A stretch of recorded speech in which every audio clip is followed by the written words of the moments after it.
Capítulo 35. La poción de la verdad. Harry cayó de bruces, y el olor del césped le penetró por la nariz. Había cerrado los ojos mientras el traslador lo transportaba, y seguía sin abrirlos. No se movió. Parecía que le hubieran cortado el aire. La cabeza le daba vueltas sin parar, y se sentía como si el suelo en que yacía fuera la cubierta de un barco. Para sujetarse, se aferró con más fuerza a las dos cosas que estaba agarrando: la fría y bruñida asa de la copa de los tres magos y el cuerpo de Cedric. Tenía la impresión de que si los soltaba, se hundiría en las tinieblas que envolvían su cerebro. El horror sufrido y el agotamiento lo mantenían pegado al suelo, respirando el olor del césped, aguardando a que alguien hiciera algo, a que algo sucediera. Notaba un dolor vago e incesante en la cicatriz de la frente. El estrépito lo ensordeció y lo dejó más confundido. Había voces por todas partes, pisadas, gritos. Permaneció donde estaba, con el rostro contraído, como si fuera una pesadilla que pasaría. Un par de manos lo agarraron con fuerza y lo volvieron boca arriba. «¡Harry! ¡Harry!». Abrió los ojos. Miraba al cielo estrellado y Albus Dumbledore se encontraba a su lado, agachado. Los rodeaban las sombras oscuras de una densa multitud de personas que se empujaban en el intento de acercarse más. Harry notó que el suelo, bajo su cabeza, retumbaba con los pasos. Había regresado al borde del laberinto. Podía ver las gradas que se elevaban por encima de él, las formas de la gente que se movía por ellas, y las estrellas en lo alto. Harry soltó la copa, pero agarró a Cedric aún con más fuerza. Levantó la mano que le quedaba libre y cogió la muñeca de Dumbledore, cuyo rostro se desenfocaba por momentos. «Ha vuelto», susurró Harry. «Ha vuelto, Voldemort». «¿Qué ocurre? ¿Qué ha sucedido?». El rostro de Cornelius Fudge apareció sobre Harry vuelto del revés. Parecía blanco y consternado. «Dios, Dios mío, Diggory», exclamó. «Está muerto, Dumbledore». Aquellas palabras se reprodujeron, y las sombras que los rodeaban se las repetían a los de atrás. Y luego los otros las gritaron, las chillaron en la noche. «¡Está muerto! ¡Está muerto! Cedric Diggory está muerto». «Suéltalo, Harry», oyó que le decía la voz de Fudge, y notó dedos que intentaban separarlo del cuerpo sin vida de Cedric, pero Harry no lo soltó. Entonces se acercó el rostro de Dumbledore, que seguía borroso. «Ya no puedes hacer nada por él, Harry. Todo acabó. Suéltalo». «Quería que lo trajera», musitó Harry. Le parecía importante explicarlo. «Quería que lo trajera con sus padres». «De acuerdo, Harry. Ahora suéltalo». Dumbledore se inclinó y, con extraordinaria fuerza, para tratarse de un hombre tan viejo y delgado, levantó a Harry del suelo y lo puso en pie. Harry se tambaleó. Le iba a estallar la cabeza. La pierna herida no soportaría más tiempo el peso de su cuerpo. Alrededor de ellos, la multitud daba empujones, intentando acercarse, apretando contra él sus oscuras siluetas. «¿Qué ha sucedido? ¿Qué le ocurre? Diggory está muerto». «Tendrán que llevarlo a la enfermería», dijo Fudge en voz alta. «Está enfermo. Está herido. Dumbledore, los padres de Diggory están aquí, en las gradas». «Yo llevaré a Harry, Dumbledore. Yo los llevaré».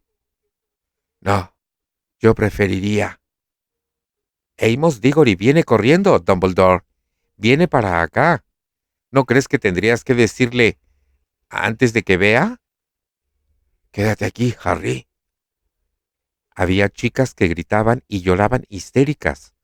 La escena vaciló ante los ojos de Harry. Ya ha pasado, hijo. Vamos.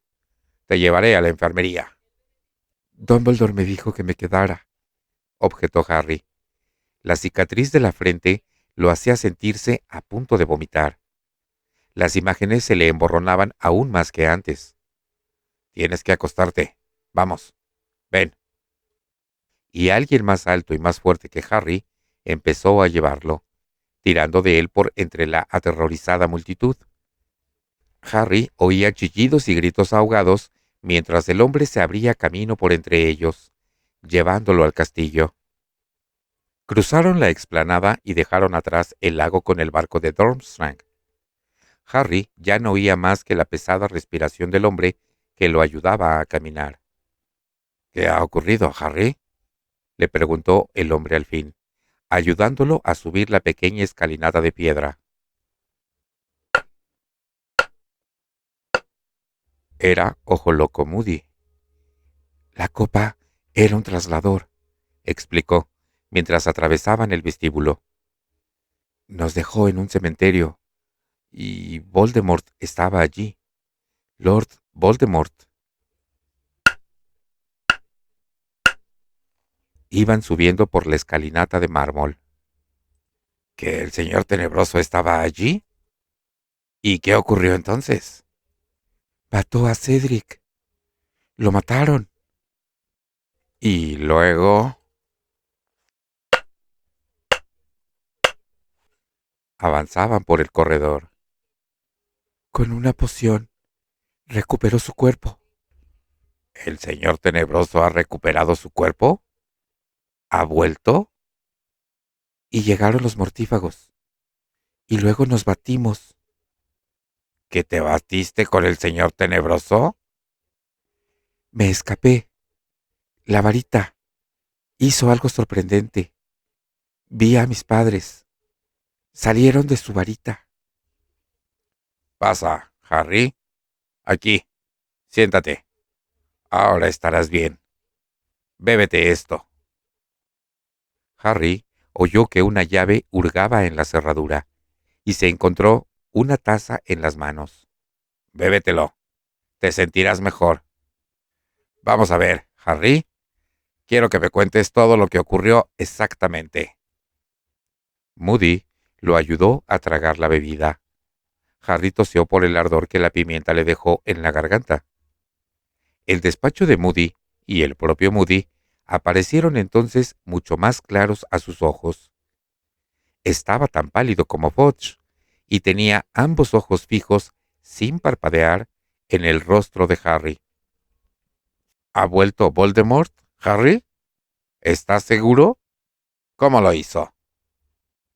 Cogió algo de la tumba de su padre, algo de Colagusano y algo mío, dijo Harry. Su cabeza se aclaraba. La cicatriz ya no le dolía tanto. Veía con claridad el rostro de Moody, aunque el despacho estaba oscuro. Aún oía los gritos que llegaban del distante campo de Quidditch. ¿Qué fue lo que el señor tenebroso cogió de ti?, preguntó Moody. Sangre, dijo Harry, levantando el brazo. La manga de la túnica estaba rasgada por donde la había cortado Colagusano con la daga. Moody profirió un silbido largo y sutil. ¿Y los mortífagos volvieron? Sí, contestó Harry. Muchos.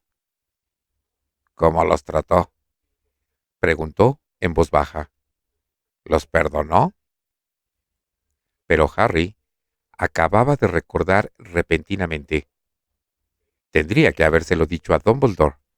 Tendría que haberlo hecho enseguida. ¡Hay un mortífago en Hogwarts! ¡Hay un mortífago aquí! Fue el que puso mi nombre en el cáliz de fuego y se aseguró de que llegara al final del torneo. Harry trató de levantarse, pero Moody lo empujó contra el respaldo. Ya sé quién es el mortífago, dijo en voz baja. —¿Karkaroff? —preguntó Harry, alterado. —¿Dónde está? ¿Lo ha atrapado usted? ¿Lo han encerrado? —¿Karkaroff? —repitió Moody, riendo de forma extraña. Karkaroff ha huido esta noche, al notar que la marca tenebrosa le escocía en el brazo. Traicionó a demasiados fieles seguidores del Señor Tenebroso para querer volver a verlos, pero dudo que vaya lejos. El Señor Tenebroso sabe cómo encontrar a sus enemigos. —¿Karkaroff se ha ido? ¿Ha escapado? Pero entonces, ¿no fue él el que puso mi nombre en el cáliz?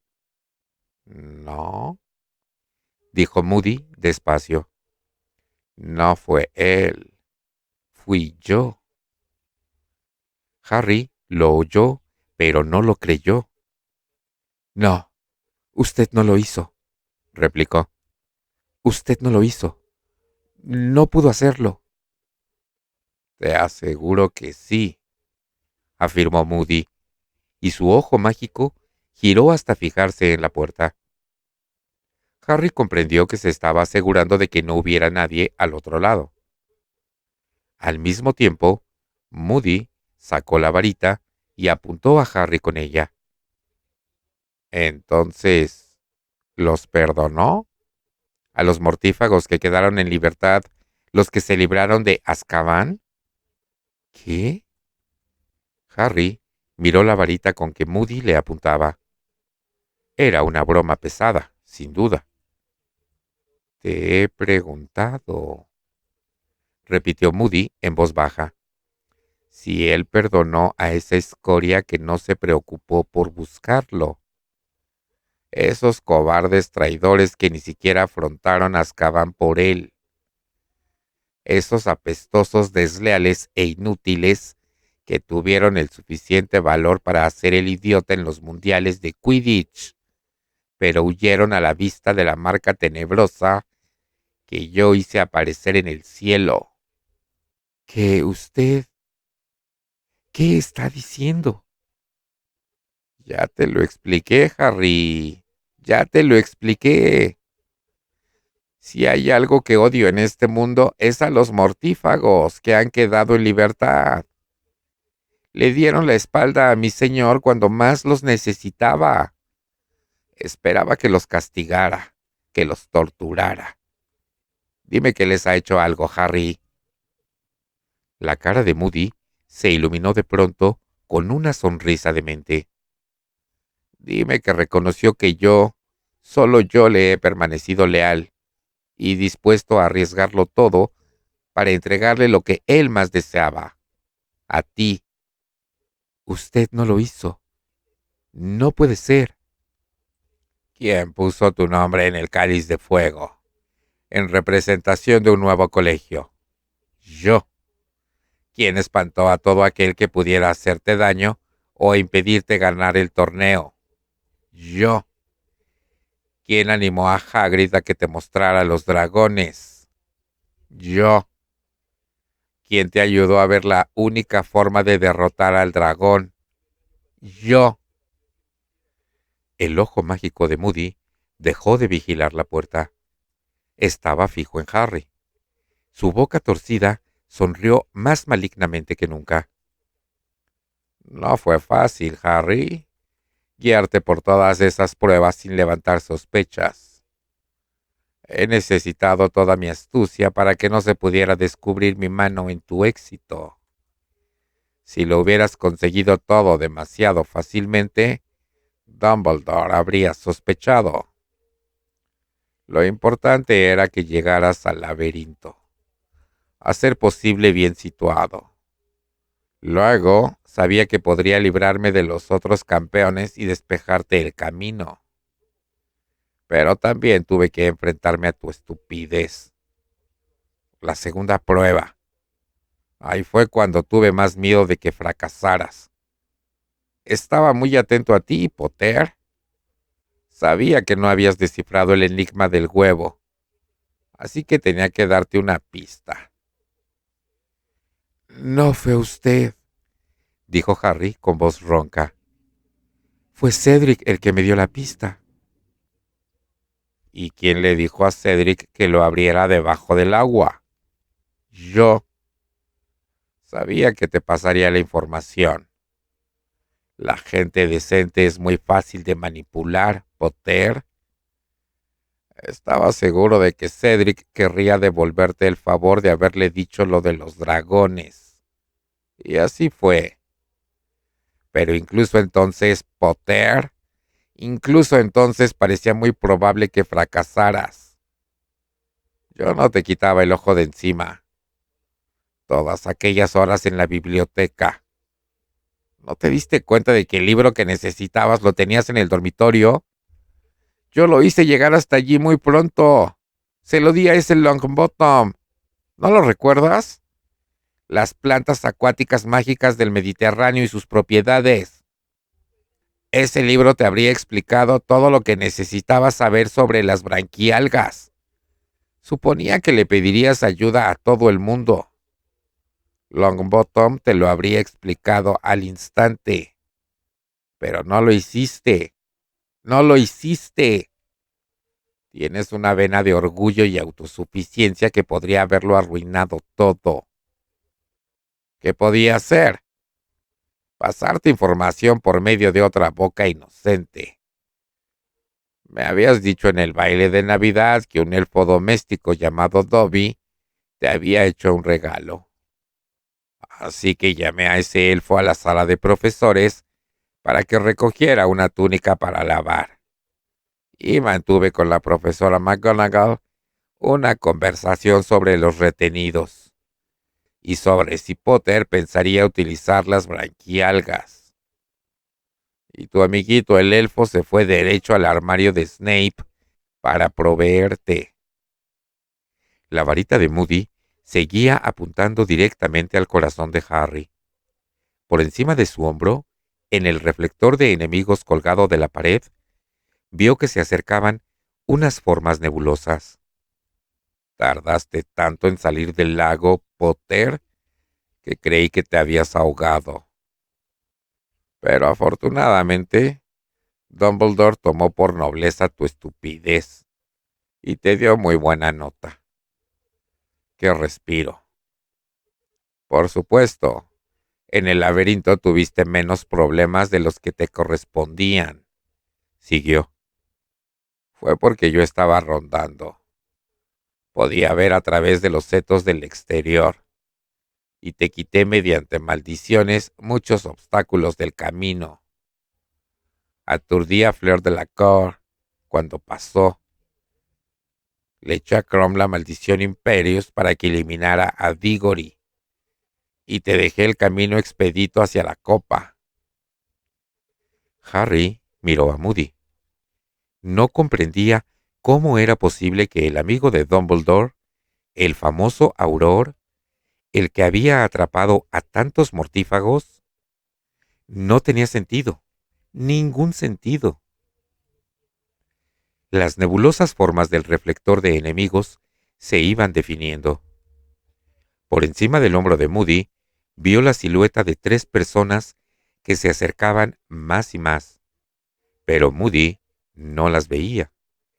Tenía su ojo mágico fijo en Harry.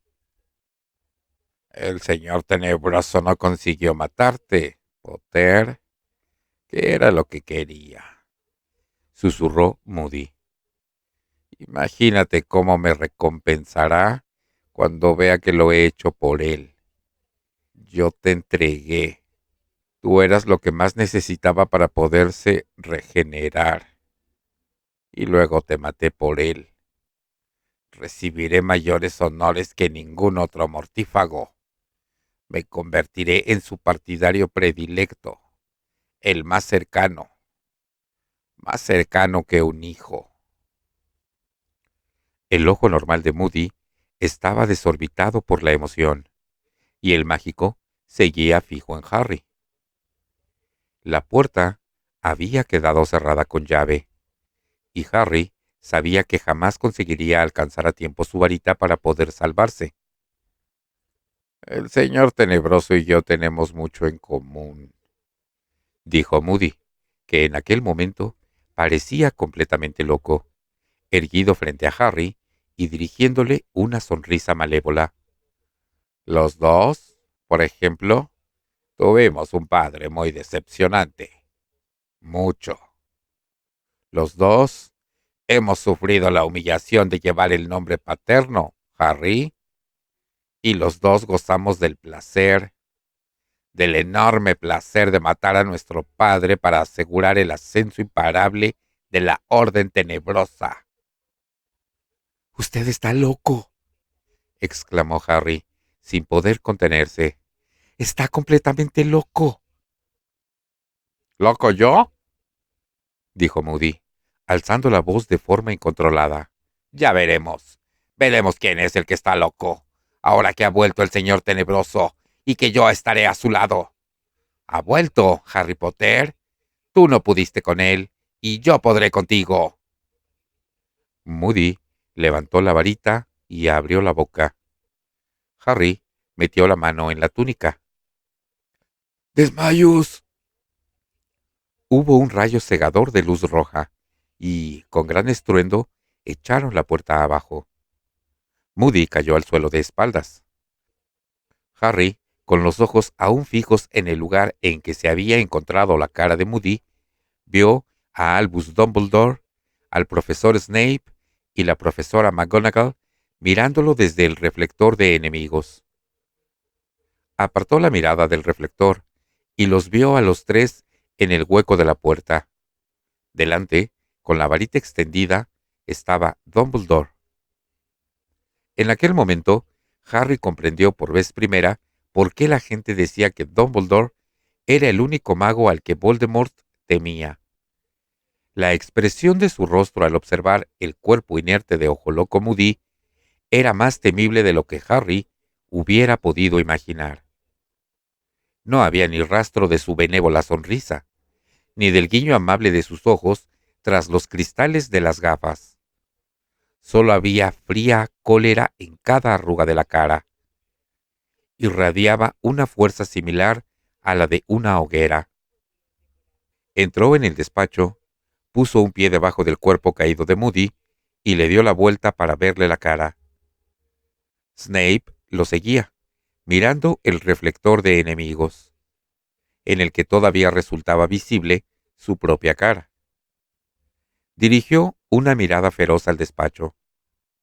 La profesora McGonagall fue directamente hasta Harry. «Vamos, Potter», susurró. Tenía crispada la fina línea de los labios como si estuviera a punto de llorar. «Ven conmigo, a la enfermería». «No», dijo Dumbledore bruscamente.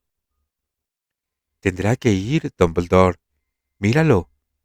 Ya ha pasado bastante por esta noche». «Quiero que se quede, Minerva, porque tiene que comprender. La comprensión es el primer paso para la aceptación, y solo aceptando puede recuperarse. Tiene que saber quién lo ha lanzado a la terrible experiencia que ha padecido esta noche y por qué lo ha hecho». «Moody», dijo Harry. Seguía sin poder creerlo. «¿Cómo puede haber sido Moody?» «Este no es Alastor Moody», explicó Dumbledore en voz baja. «Tú no has visto nunca a Alastor Moody. El verdadero Moody no te habría apartado de mi vista después de lo ocurrido esta noche. En cuanto te cogió, lo comprendí y lo seguí». Dumbledore se inclinó sobre el cuerpo desmayado de Moody y metió una mano en la túnica. Sacó la petaca y un llavero. Entonces se volvió hacia Snape y la profesora McGonagall. «Severus, por favor, ve a buscar la poción de la verdad más fuerte que tengas, y luego baja a las cocinas y trae a una elfina doméstica que se llama Winky. Minerva, sé tan amable de ir a la cabaña de Hagrid, donde encontrarás un perro grande y negro sentado en la huerta de las calabazas. Lleva al perro a mi despacho, dile que no tardaré en ir, y luego vuelve aquí». Si Snape o McGonagall encontraron extrañas aquellas instrucciones, lo disimularon, porque tanto uno como otra se volvieron de inmediato y salieron del despacho. Dumbledore fue hasta el baúl de las 7 cerraduras metió la primera llave en la cerradura correspondiente y lo abrió. Contenía una gran cantidad de libros de encantamientos. Dumbledore cerró el baúl, introdujo la segunda llave en la segunda cerradura y volvió a abrirlo. Los libros habían desaparecido, y lo que contenía el baúl era un gran surtido de chivatoscopios rotos, algunos pergaminos y plumas, y lo que parecía una capa invisible que en aquel momento era de color plateado. Harry observó, pasmado, cómo Dumbledore metía la tercera, la cuarta, la quinta y la sexta llaves en sus respectivas cerraduras, y volvía a abrir el baúl para revelar en cada ocasión diferentes contenidos.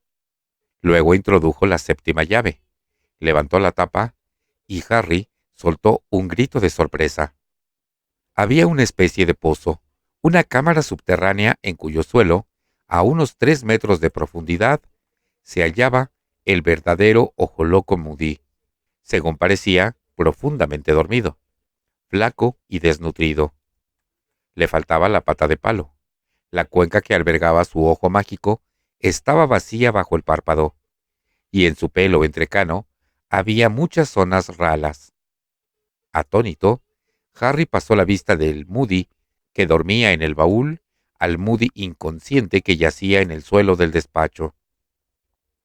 Dumbledore se metió en el baúl, se descolgó y cayó suavemente junto al Moody dormido. Se inclinó sobre él.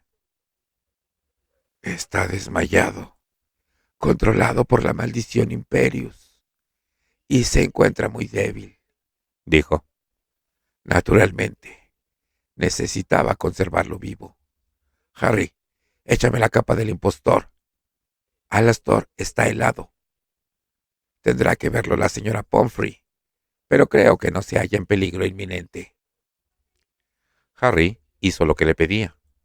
Dumbledore cubrió a Moody con la capa, asegurándose de que lo tapaba bien, y volvió a salir del baúl. Luego cogió la petaca que estaba sobre el escritorio, desenroscó el tapón y la puso boca abajo. Un líquido espeso y pegajoso salpicó al caer al suelo. Poción multijugos, Harry, explicó Dumbledore. ¿Ya ves qué simple y brillante? Porque Moody jamás bebe si no es de la petaca. Todo el mundo lo sabe. Por supuesto, el impostor necesitaba tener a mano al verdadero Moody para poder seguir elaborando la poción. Mira el pelo. Dumbledore observó al Moody del baúl. El impostor se lo ha estado cortando todo el año. ¿Ves dónde le falta? Pero me imagino que con la emoción de la noche nuestro falso Moody podría haberse olvidado de tomarla con la frecuencia necesaria. A la hora. Cada hora. Ya veremos.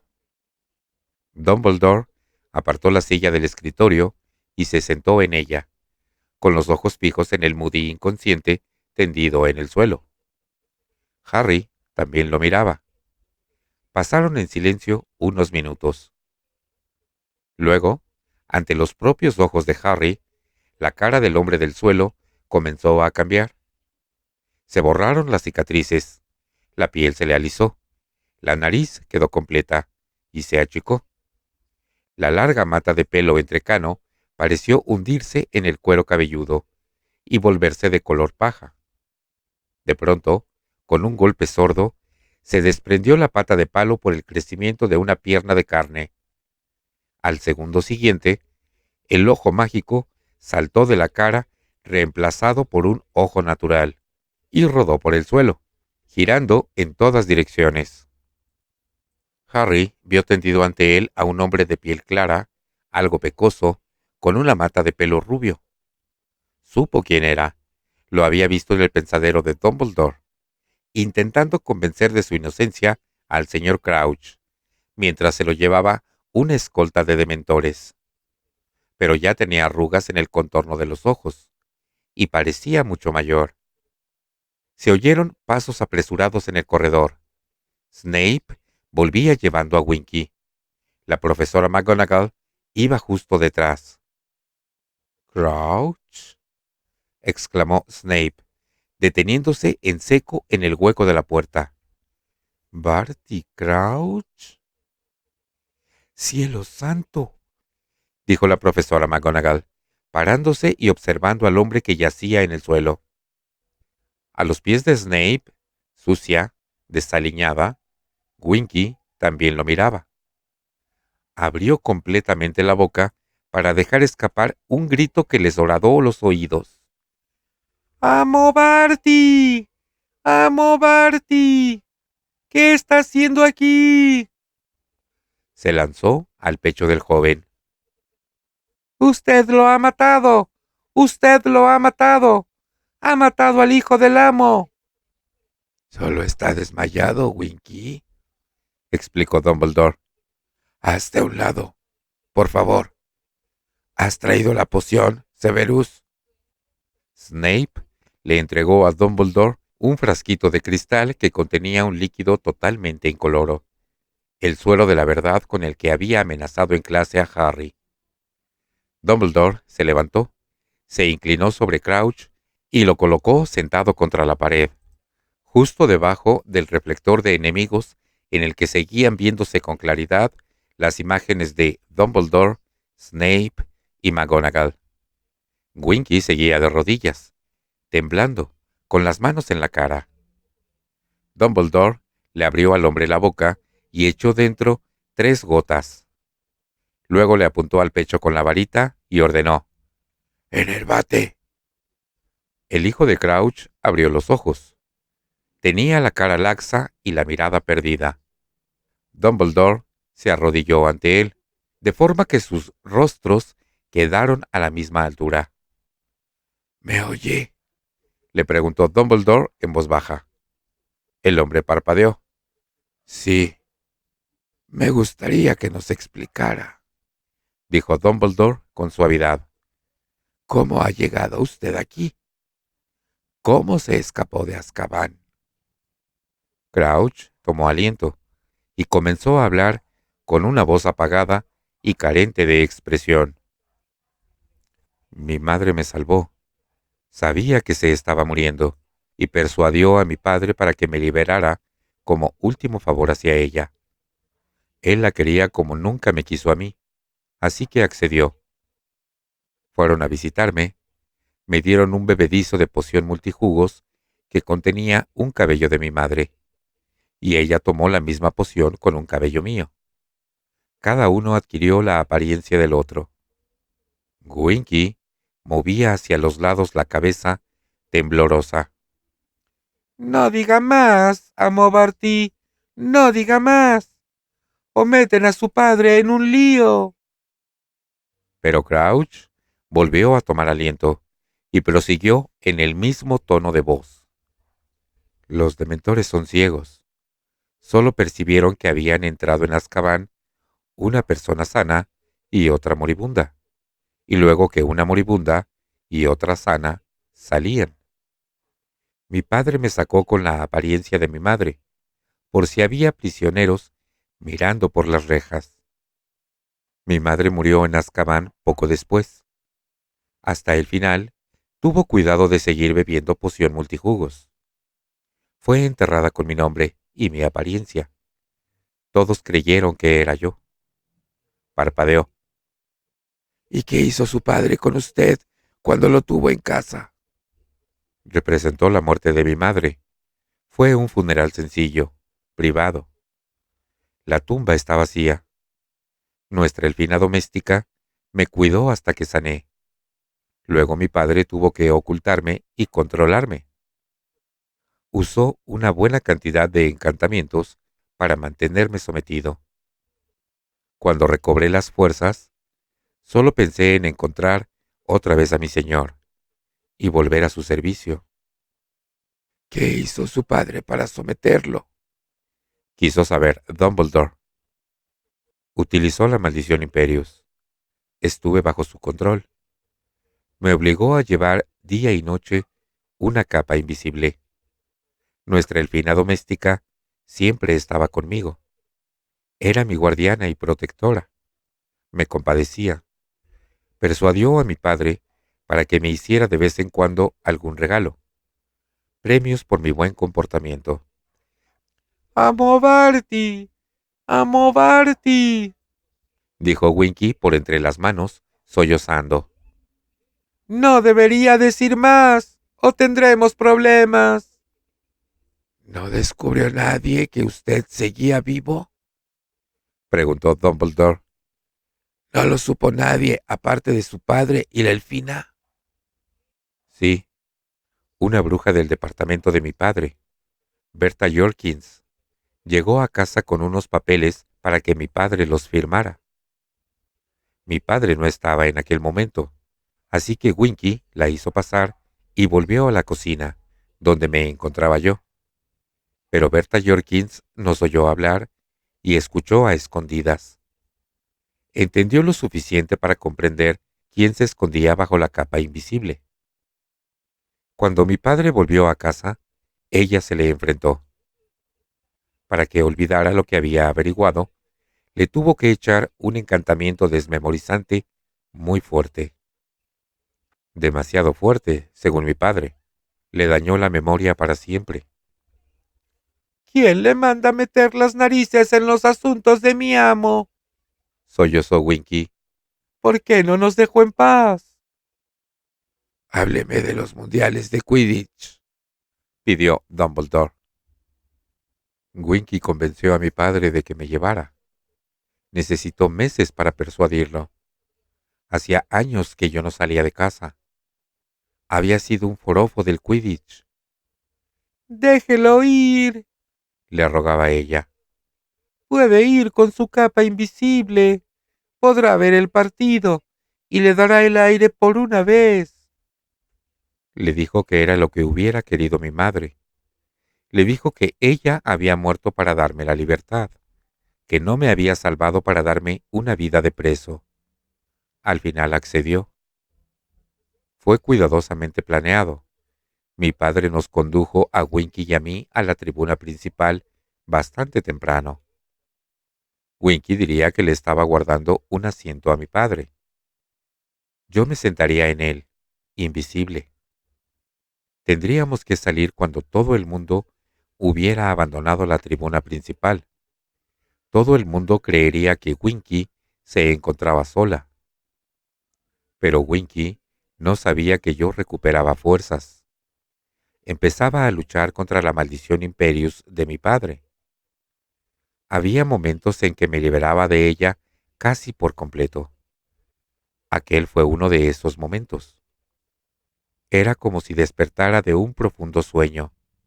Me encontré rodeado de gente en medio del partido y vi delante de mí una varita mágica que sobresalía del bolsillo de un muchacho. No me habían dejado tocar una varita desde antes de Azkaban.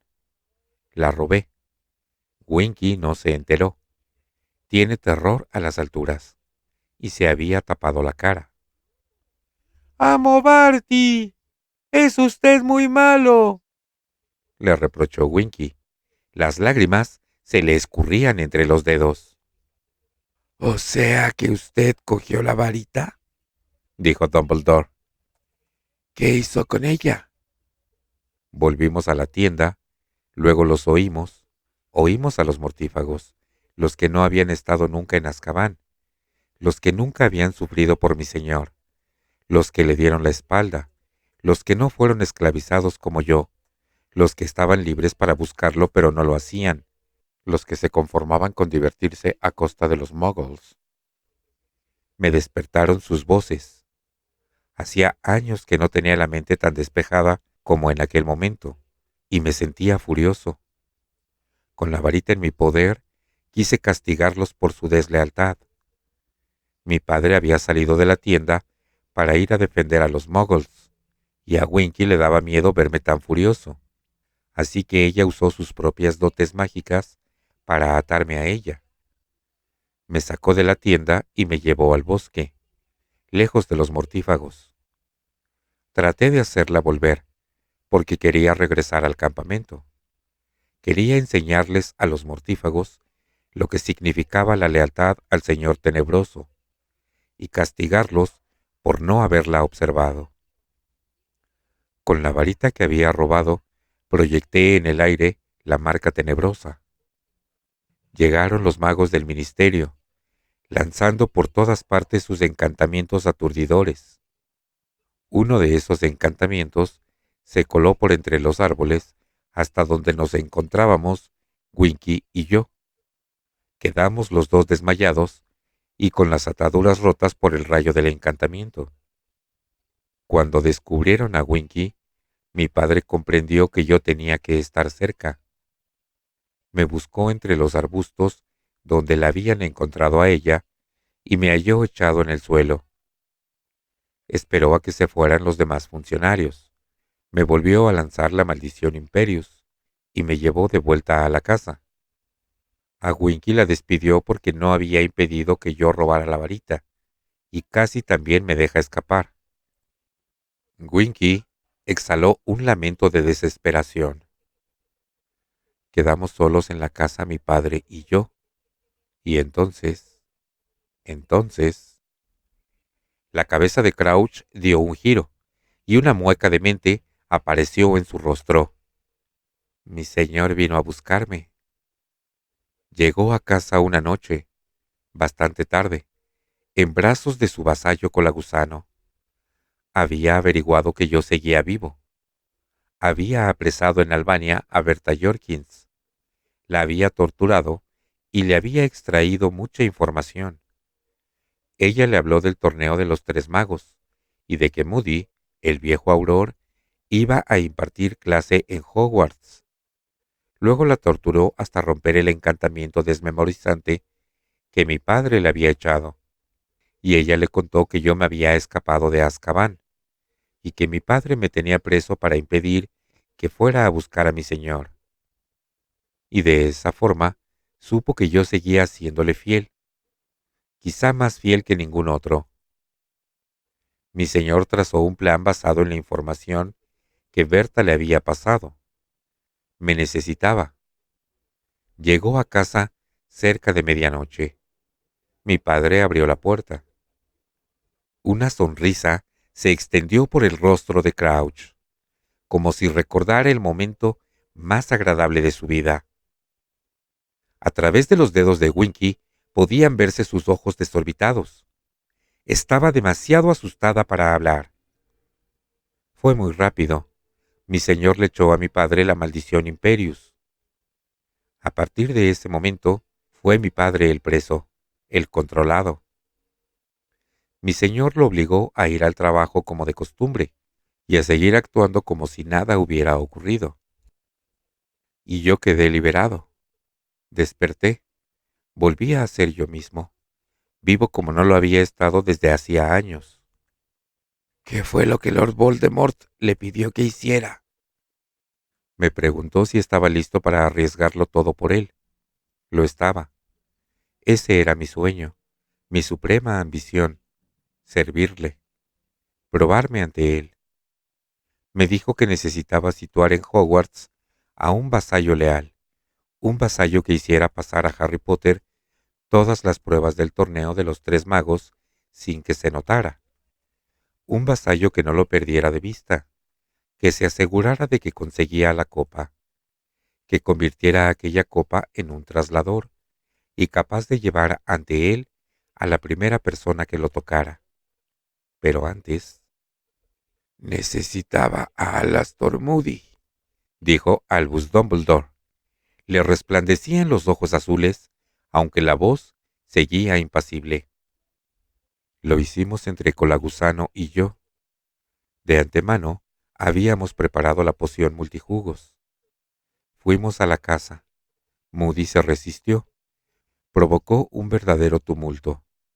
Justo a tiempo conseguimos reducirlo, así que lo metimos en un compartimiento de su propio baúl mágico. Le arrancamos unos pelos y los echamos a la poción. Al beberla me convertí en su doble. Le cogí la pata de palo y el ojo, y ya estaba listo para vérmelas con Arthur Weasley, que llegó para arreglarlo todo con los muggles, que habían oído el altercado. Cambié de sitio los contenedores de la basura y le dije a Weasley que había oído intrusos en el patio, andando entre los contenedores. Luego guardé la ropa y los detectores de tenebrismo de Moody. Los metí con él en el baúl y me vine a Hogwarts. Lo mantuve vivo y bajo la maldición Imperius, porque quería poder hacerle muchas preguntas para averiguar cosas de su pasado y aprender sus costumbres, con la intención de engañar incluso a Dumbledore. Además, necesitaba su pelo para la poción multijugos. Los demás ingredientes eran fáciles. La piel de serpiente herbórea africana la robé de las mazmorras. Cuando el profesor de pociones me encontró en su despacho, dije que tenía órdenes de registrarlo. ¿Y qué hizo con la gusano después de que atacaron ustedes a Moody? Preguntó Dumbledore. Se volvió para seguir cuidando a mi señor en mi casa y vigilando a mi padre. Pero su padre escapó, observó Dumbledore. Sí, después de algún tiempo empezó a resistirse a la maldición Imperius, tal como había hecho yo. Había momentos en los que se daba cuenta de lo que ocurría. Mi señor pensó que ya no era seguro dejar que mi padre saliera de casa, así que lo obligó a enviar cartas diciendo que estaba enfermo. Sin embargo, Colagusano fue un poco negligente y no lo vigiló bien, de forma que mi padre pudo escapar. Mi señor adivinó que se dirigiría a Hogwarts. Efectivamente, el propósito de mi padre era contárselo todo a Dumbledore, confesar. Venía dispuesto a admitir que me había sacado de Azkaban. Mi señor me envió noticia de la fuga de mi padre. Me dijo que lo detuviera, costara lo que costara. Yo esperé, atento. Utilicé el mapa que le había pedido a Harry Potter. El mapa que había estado a punto de echarlo todo a perder. ¿Mapa? Preguntó rápidamente Dumbledore. ¿Qué mapa es ese? El mapa de Hogwarts de Potter. Potter me vio en él, una noche, robando ingredientes para la poción multijugos del despacho de Snape. Como tengo el mismo nombre que mi padre, pensó que se trataba de él. Le dije que mi padre odiaba a los magos tenebrosos, y Potter creyó que iba tras Snape. Esa noche le pedí a Potter su mapa. Durante una semana esperé a que mi padre llegara a Hogwarts. Al fin, una noche, el mapa me lo mostró entrando en los terrenos del castillo. Me puse la capa invisible y bajé a su encuentro. Iba por el borde del bosque. Entonces llegaron Potter y Krum. Aguardé. No podía hacerle daño a Potter porque mi señor lo necesitaba. Pero cuando fue a buscar a Dumbledore, aproveché para aturdir a Krum y maté a mi padre. ¡No! Gimió Winky. ¡Amo Barty! ¡Amo Barty! ¿Qué está diciendo? Usted mató a su padre, dijo Dumbledore en el mismo tono suave. ¿Qué hizo con el cuerpo? Lo llevé al bosque y lo cubrí con la capa invisible. Llevaba conmigo el mapa. Vi en él a Potter entrar corriendo en el castillo y tropezarse con Snape, y luego a Dumbledore con ellos. Entonces Potter sacó del castillo a Dumbledore. Yo volví a salir del bosque, di un rodeo y fui a su encuentro como si llegara del castillo. Le dije a Dumbledore que Snape me había indicado a dónde iban. Dumbledore me pidió que fuera en busca de mi padre, así que volví junto a su cadáver, miré el mapa y cuando todo el mundo se hubo ido, lo transformé en un hueso y lo enterré cubierto con la capa invisible en el trozo de tierra recién cavada delante de la cabaña de Hagrid. Entonces se hizo un silencio total, salvo por los continuados sollozos de Winky. Luego dijo Dumbledore: «Y esta noche...» me ofrecía llevar la copa del torneo al laberinto antes de la cena, musitó Barty Crouch. La transformé en un traslador. El plan de mi señor ha funcionado. Ha recobrado sus antiguos poderes y me cubrirá de más honores de los que pueda soñar un mago. La sonrisa demente volvió a transformar sus rasgos, y la cabeza cayó inerte sobre un hombro mientras Winky sollozaba y se lamentaba a su lado.